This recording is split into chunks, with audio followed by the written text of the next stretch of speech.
My name is Sarah, and I was 28 years old when I realized my biggest battle wasn't with my career, my finances, or even my own insecurities.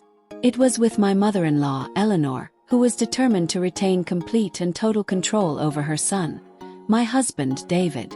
The signs were subtle at first, masked by the guise of a loving, attentive mother. Before our wedding, Eleanor would pop by the caterer's office to check in on our menu choices, casually changing my vegetarian options to her son's childhood favorites.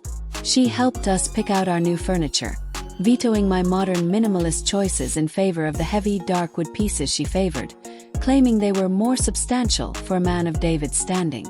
David, caught in the middle, would just smile and say, "That's just mom being mom. She means well."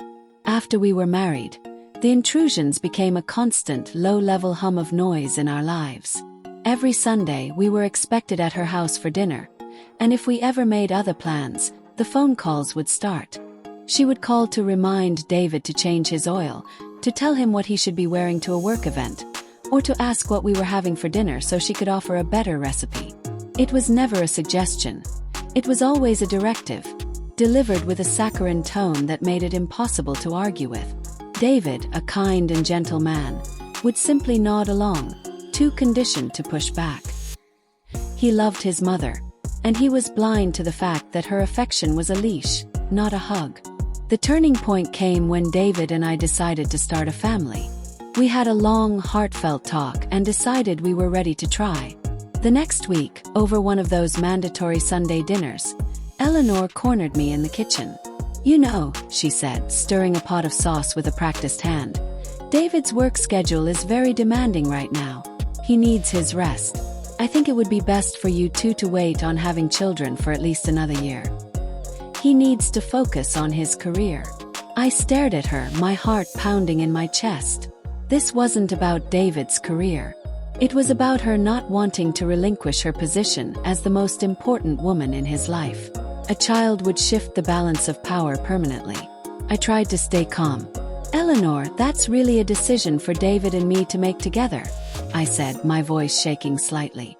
She turned to face me, her smile gone. "David has always relied on my advice, Sarah. He trusts me to have his best interests at heart.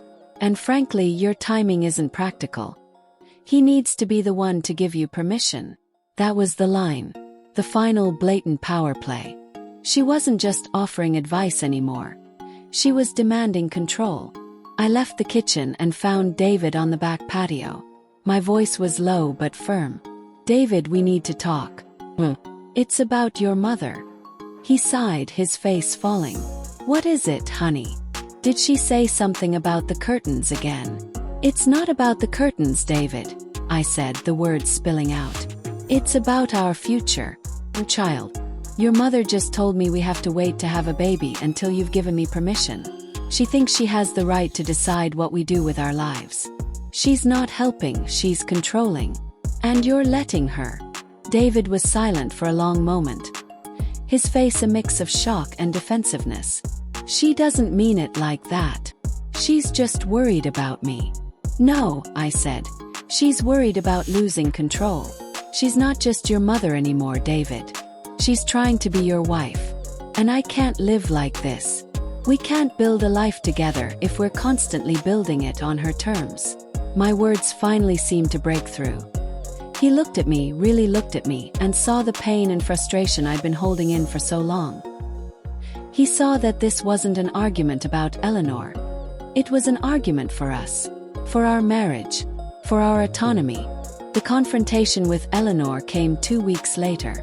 David, fortified by a quiet strength I hadn't seen in him before, called her and told her we wouldn't be coming to Sunday dinner that week. He calmly explained that we were setting new boundaries. "Mom," he said, his voice steady on the speakerphone, "we love you, but our home and our decisions are ours now. We'll call you, but you can't call us every day. And our decisions about our family, about our future, are final." Eleanor was furious. She tried tears.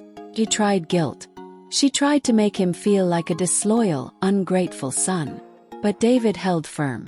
He hung up the phone and wrapped his arms around me. "I'm sorry," he whispered. "I should have seen it sooner. That was the moment I knew we were going to be okay. The storm with Eleanor was far from over. It would take months, even years, to fully establish our new reality. But her control had been broken. We were a team, a united front, and for the first time since we had said, "I do," we were truly in charge of our own lives. The happy ending wasn't a sudden, perfect peace.